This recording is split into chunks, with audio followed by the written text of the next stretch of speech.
It began with a sound no one expected inside a tomb: breathing. The guard of Erebor, torch in hand, froze when he heard it. The royal vault was sealed by stone and iron, meant to hold silence for all time. Yet in that hour before dawn, when the mountain groaned like an old sleeper and the forges above cooled to ash, the guard swore he heard air moving where no lungs remained. He lifted his torch higher. Dust clung to the carved walls, golden veins of ore flickered faintly in the flame, and the vaulted chamber seemed unchanged. But then he saw it, a fissure in the great door, so fine it looked like a crack in glass. No dwarf's chisel had carved that. No smith's hand had unbarred it. His heart hammered. He pressed the torch forward and peered inside. The bier of Thorin Oakenshield lay as it always had, armor burnished, sword across his chest. Yet the centerpiece, the jewel that once outshone the dragon's hoard, was gone. The Arkenstone, the pride of the mountain, the heart of kings, had vanished. By morning the halls of Erebor were restless. Dwarves whispered in markets, merchants spoke of ill omens, and smiths muttered at their anvils. But inside the king's chamber there was only stillness. Dane Irefoot sat hunched, his great hands folded on the table, eyes heavy as ore. "Speak of this, and the mountain falls into madness," he told his closest counsel. "But speak nothing, and darkness grows bolder still." So he summoned three, not with trumpets, but with whispers. The first to enter was Balinor, a scout whose boots had known every crack of the lower tunnels. His hair was streaked with iron gray, his eyes sharper than the edge of the axe at his back. He carried the mountain in his shoulders, solid, burdened, but unbroken. The second was Terendil, an elf from the greenwood, his presence like a drawn bow, elegant, tense, unreadable. He had been envoy and wanderer both, carrying with him the songs of trees and the silence of centuries. His kind had not forgotten the dragon's fire nor the jewel that outshone all others. The third was Halrich, a ranger from the north, tall and weather-worn, his cloak smelling of rain and road. Maps lived behind his eyes, scars across his hands. He had no loyalty to the mountain, yet his oath to Dane was one forged in harder places. He was a man who kept his word. When they stood before the king, the chamber felt smaller than it should have been, as though even the mountain held its breath. "The Arkenstone is not trinket nor coin," Dane said at last, voice like gravel in deep water. "It is our heart. And when a heart is stolen, it does not rest in another's pocket. It burns, it poisons, it calls. Somewhere out there, it is calling still." Silence stretched after his words. The three men exchanged no glances. They did not need to. Each knew what was being asked, not recovery alone, but secrecy. To find what had been taken without sparking a war of rumor and greed. Balinor spoke first. "If it left this hall, it did not walk alone. Someone bore it, and someone watched them. I'll read the stone and find their trail." Terendil inclined his head slightly. "But a trail is not enough. The Arkenstone does not lie quiet. If we find it, we must be prepared to silence its voice." Halrich's voice was blunt, stripped of ornament. "Then we follow where it pulls. If it calls, it leaves echoes. And if those echoes lead to enemies, we cut them down." Dane's gaze weighed each of them in turn, then lowered to the table where maps and runes sprawled like veins. He did not raise his voice. He did not need to. "Go north. Go silent. And remember, you do not carry the jewel back for my pride. You carry it for the mountain's survival." The meeting ended without fanfare. No horns marked their leaving, no banners unfurled. The three prepared in silence. Balinor polished the edge of his axe until the steel caught the dim lamplight.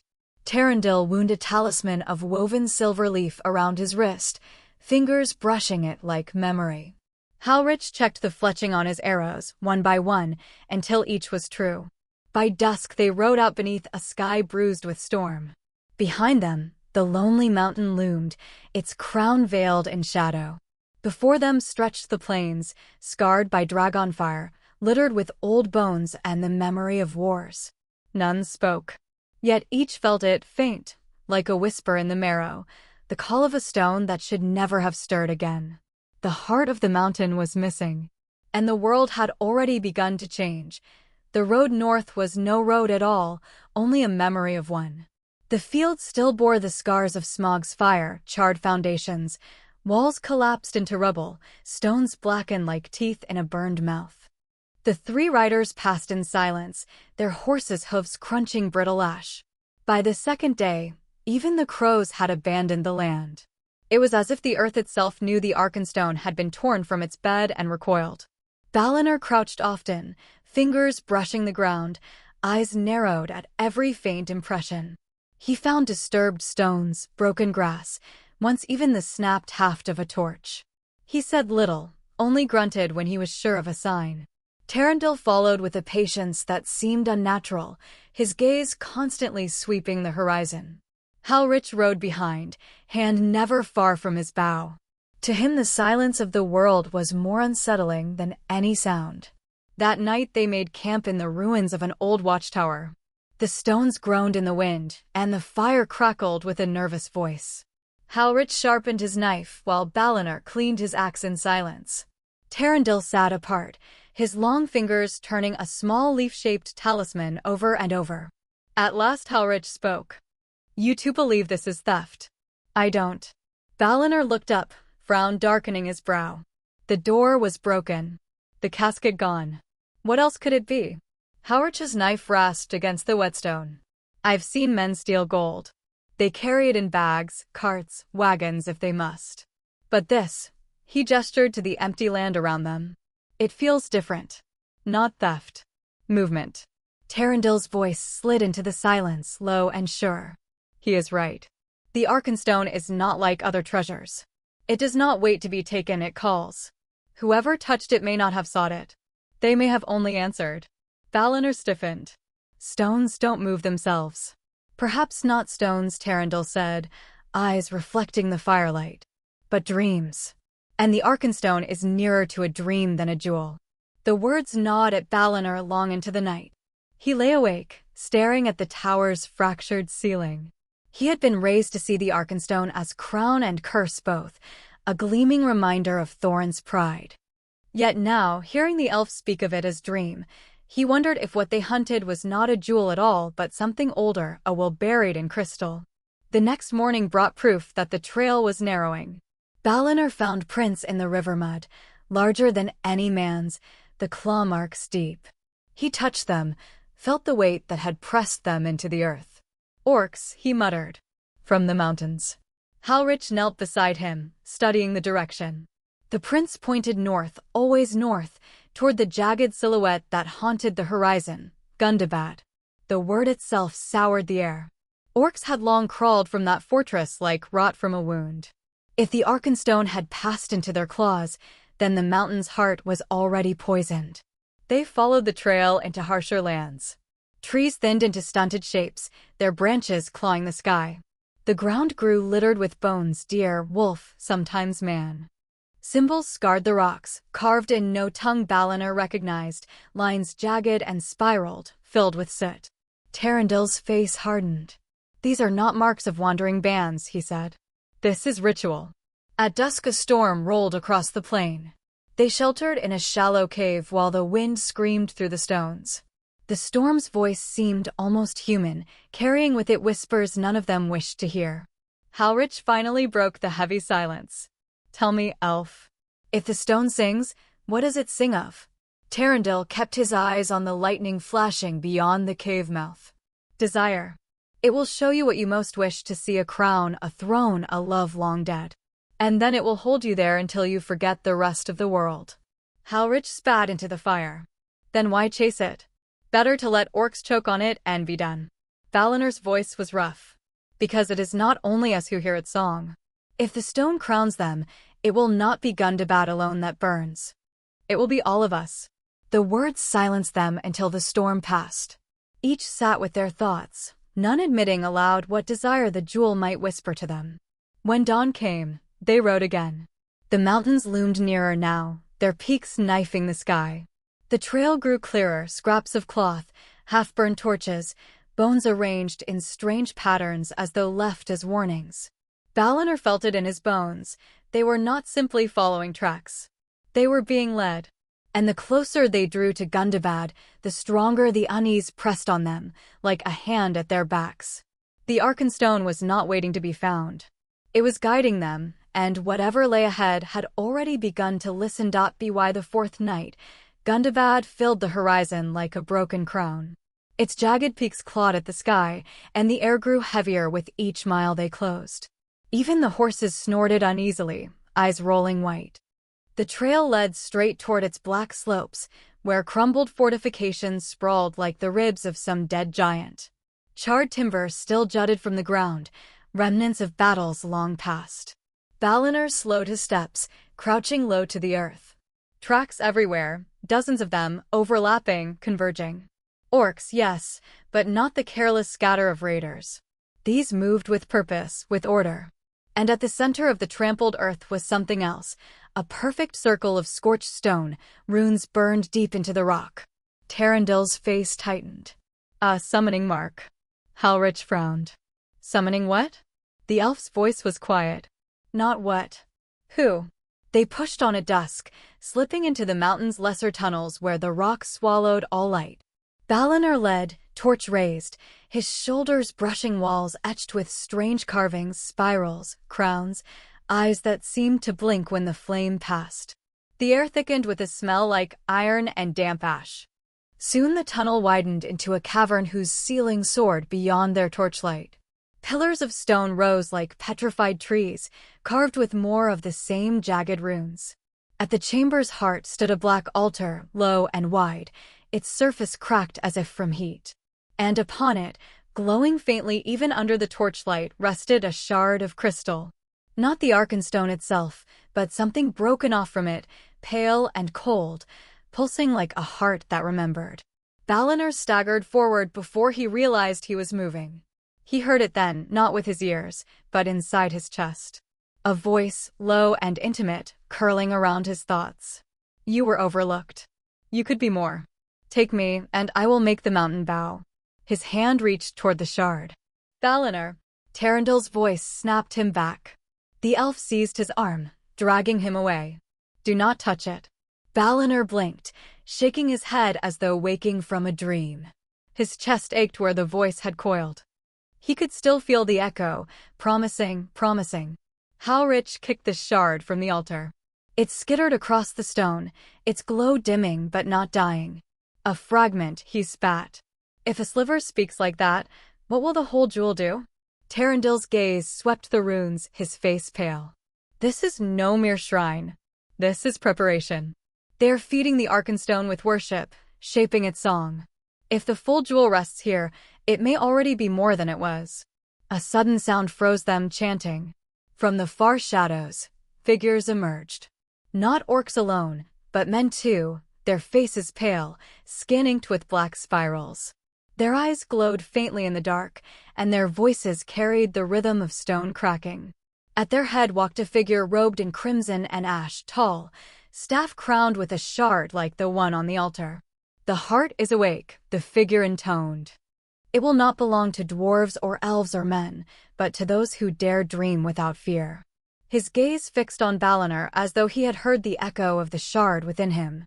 And you have already begun to hear. Valinor's grip on his axe tightened, but the words struck too close. He had heard. He had wanted. Halrich's bowstring sang. The arrow struck the staff, shattering the shard in a burst of sparks. The chamber erupted in chaos.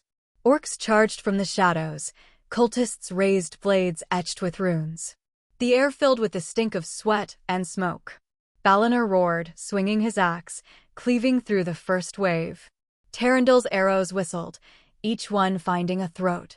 Halrich fought with grim precision, blade flashing. But the cultists did not falter when struck. They moved like fanatics, unafraid to die, as though each drop of blood only deepened their chant. Through the clash, Valinor's eyes locked again on the altar. The shards still pulsed faintly, cracks glowing. And beneath the roar of battle, he heard the voice again, louder now, urgent. Claim me. End this. You were meant for more. For a heartbeat he wanted to. He wanted to seize it, to end the fight in one stroke, to silence the chanting and the endless burden of duty. The temptation was raw alive. But then Tarendil's voice cut through the din, fierce and steady. Valinor, remember Thorin. Remember what pride makes of kings. The words struck like a hammer. Valinor saw Thorin's tomb in his mind's eye, the empty bier, the jewel gone. He saw not glory but ruin. With a roar, he swung his axe not at the shard but at the altar itself. Stone split, sparks erupted, and the shard's light guttered out. The cultists shrieked as though something vital had been ripped from their throats. The cavern shook. Dust rained from the ceiling. The chanting broke into chaos. Halrich grabbed Valinor's arm. "We've woken the mountain. We need to move." As they fled into the tunnels, Valinor glanced back once. The crimson-robed leader stood in the ruin of the altar, staring after them, unbroken, unbowed. And though the shard was gone, Valinor still heard the voice in his chest, faint, insistent. The Arkenstone was awake. And it knew his name. The tunnels spat them into the open night, and for a moment the cold air felt like freedom. The stars glittered sharp above, Gundabad's black crown silhouetted against them. But behind came the echo of drums, heavy and relentless, rolling through the stone like a second heartbeat. "They're not letting us go," Halrich said, voice clipped. His bow was already in his hand. "They will hound us until the stone is theirs," Tarendil replied. His tone was calm, but his face was pale, eyes fixed on the mountain's jagged crown. "And it listens, Valinor. It listens through you." Valinor's joy tightened. He had said nothing of the whisper since the shard, but the elf had seen it in his eyes. Every step since leaving the cavern, he had carried the voice like an ember under his ribs. "You could be more. You could be king." They pressed on into the foothills, the ground broken and cruel. Jagged rocks tore at boots, and the wind carried the stench of smoke and iron. The further they moved, the more Valinor felt the air thicken, as if the mountain itself leaned closer. By the time they reached a narrow gorge, the drums had grown louder. Firelight flickered on the cliffs behind them, torches, dozens, maybe hundreds. Halrich cursed. "We can't outrun that." Valinor's eyes scanned the gorge, then fixed on a ridge above. "We make our stand there. By time, cut them down until they break." Halrich's expression hardened, but he nodded. Tarendil, however, caught Valinor's arm before he could climb. "The Arkenstone is not merely being carried," the elf said. "It is shaping you. Every moment you bear its whisper, it grows stronger. If we fight here, it will press harder. You know this." Valinor met his gaze, eyes shadowed. "Then let it press. I'd rather break under its weight than let them take it." Tarendil's voice dropped, sharp as a drawn arrow. "And if in breaking you reach for it?" The words cut deeper than Valinor wanted to admit. He wrenched free, climbing the ridge without another word. They fortified the high ground as best they could. Halrich laid snares and notches for his arrows, Tarendil etched faint runes into the rock, and Valinor planted his axe into the earth beside him, every muscle thrumming with restless energy. The torches multiplied below, weaving through the gorge like a river of fire. The chanting rose again, guttural and fevered, carrying the name of the stone in tongues long forgotten. Valinor's grip on his axe tightened until his knuckles ached. The voice surged within him, louder than the chanting, curling like smoke in his lungs. "You are not merely a warrior. You are chosen. They already follow you. Take me, and they will kneel." He shut his eyes, grinding his teeth. The sound of his own breath warred with the whispers. For an instant he saw it, himself crowned in firelight, axe raised, the hordes bowing not in defiance, but in devotion. A king, not of stone halls, but of ruin. "Valinor." Tarendil's voice snapped him back. The elf stood close, eyes piercing. "Do you hear it now?" Valinor said nothing. His silence was answer enough. The first wave struck. Orcs poured into the gorge, blades flashing. Halrich's arrows fell swift and sure, each shaft finding a throat or eye. Tarendil's runes flared, slowing the climb of the vanguard. Valinor waded into the fight with a roar, his axe carving arcs of steel and blood. But the harder he fought, the louder the voice grew. Each kill fed it. Each spray of blood whispered promise. More. More. The throne is yours to claim. His swings grew heavier, wilder. He barely heard Halrich shouting his name. He barely saw Tarendil's worried glance. All he felt was the rising fire inside, consuming, intoxicating. Then, in a moment between blows, he realized he was smiling. The horror of it hit him like a blade. He tore his axe free, staggered back, chest heaving. The enemy pressed closer, but the greater battle raged inside his own ribs. Valinor. Tarendil's hand gripped his shoulder, fierce and desperate. Listen to me. This is not strength. It is surrender. The stone does not crown, it corrupts. Valinor's voice broke, raw with fury and fear. Then what am I fighting for? If it poisons me, why not let it fall into their claws and be rid of it? Because it will not stop there. Tarendil shouted over the clash. If they wield it, the world burns. If you wield it, you are lost. But if you resist, you remind the world that not all hearts bow to dreams. The words pierced, but the voice inside still howled. Resist, and you will be forgotten. Take me, and you will never die. Valinor stood at the edge of himself, torn between the two voices. Around him the ridge shook with battle, fire and steel colliding. Halrich bled from a cut at his side, Tarendil's arrows ran low, and still the horde pressed closer. Above it all, the chanting leader appeared at the gorge's mouth, crimson robes blazing in the torchlight. His voice carried clear, the stone has chosen its bearer. And he is already ours. Valinor's hands trembled on his axe. His choice loomed, surrender to the voice, or silence it forever. And the mountain itself seemed to wait for his answer. The ridge burned. Fire leapt up from the gorge as the cultists drove torches into the ground, their chanting echoing like thunder against the cliffs. The horde surged again, wave after wave, and every strike Valinor made seemed to feed the fire inside him. More, the voice urged. You are more than flesh. Strike again. They already bow. Take me, and you will end this in a single breath. Blood sprayed across his armor as his axe split another foe. The voice roared approval. His muscles felt endless, his rage unbreakable. For the first time in years, he felt powerful enough to bend the world. And then he saw Halrich fall. The ranger staggered back from the press, an orc's blade carving deep into his shoulder. He went down hard, his bow clattering to the stones. For a heartbeat, Valinor nearly turned away. The voice hissed, "Leave him. Kings do not bleed for others. Kings make others bleed for them." But Halrich's eyes met his pained, steady, refusing to close. And in that gaze, Valinor remembered something Thorin had forgotten. Kings who turn away become tyrants. No, he rasped, shaking his head. I am not yours. The voice shrieked inside him, louder than the clash of steel. You are nothing without me. Nothing but stone dust in the dark. Tarendil's hand seized his arm, dragging him back from the brink. The elf's voice cut through the madness. Do you see it, Valinor? This is the test. Not of strength, but of refusal. The words struck like a hammer to the chest. Valinor's knees buckled. He dropped his axe, clutching his ribs as though to tear the whispering heart from inside him. The battlefield blurred, torches became stars, screams became echoes. All that remained was the voice, seductive and furious. Bow, and you will be remembered. Resist, and you will be forgotten. Choose. Valinor staggered toward the edge of the ridge, the horde pressing behind him.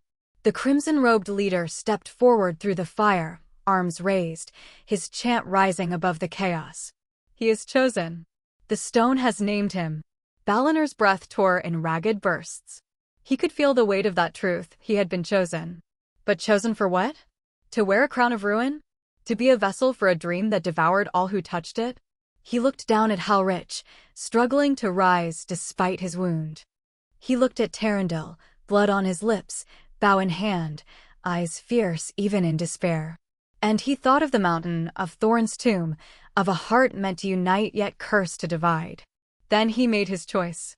Valinor wrenched his axe from the ground and turned, not toward the enemy, not toward the crimson-robed zealot, but toward the stone itself. From his satchel he drew the fragment they had carried, the shard they had taken from the cavern. Its faint glow pulsed in rhythm with his heart. He raised it high, and the chanting faltered. The zealot's voice cracked with shock.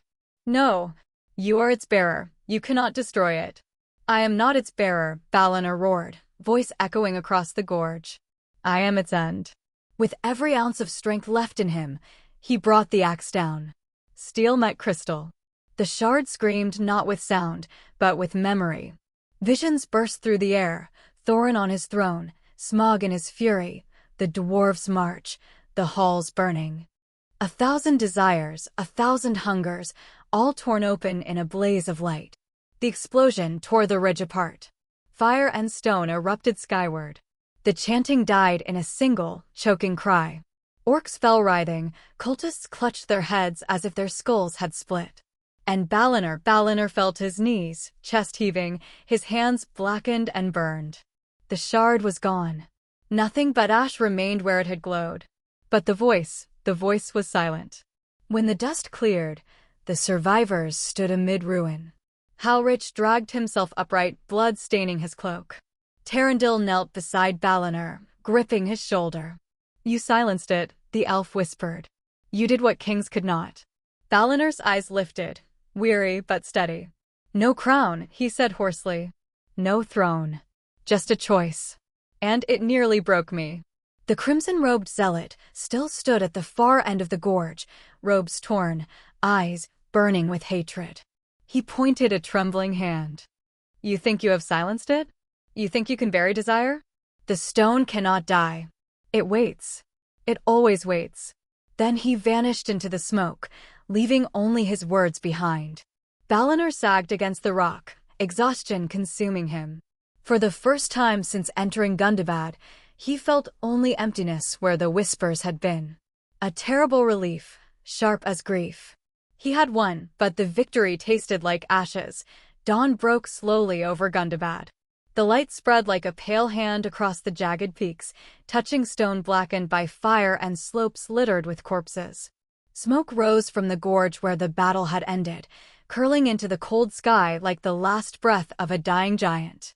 Baliner sat on the ridge, his armor cracked, his axe dull and chipped. His hands were bandaged in strips of cloth torn from his cloak, the skin beneath raw and burned. He stared at them as though they no longer belonged to him. The silence inside his chest was deafening, no whisper, no promise, only emptiness. Halrich limped toward him, blood soaking his tunic, one arm bound tightly against his ribs. He lowered himself onto the rock with a grunt. For a while they said nothing. The wind carried the faint stink of battle, and far below, crows had begun to gather. At last Halrich spoke, his voice rough but steady. "You ended it." Balinor's gaze stayed on the horizon. "I ended nothing. A shard, yes. But the stone still breathes somewhere in the dark." This was only its shadow. Terendil joined them, silent as the dawn. His bow was broken, a split running clean down its length.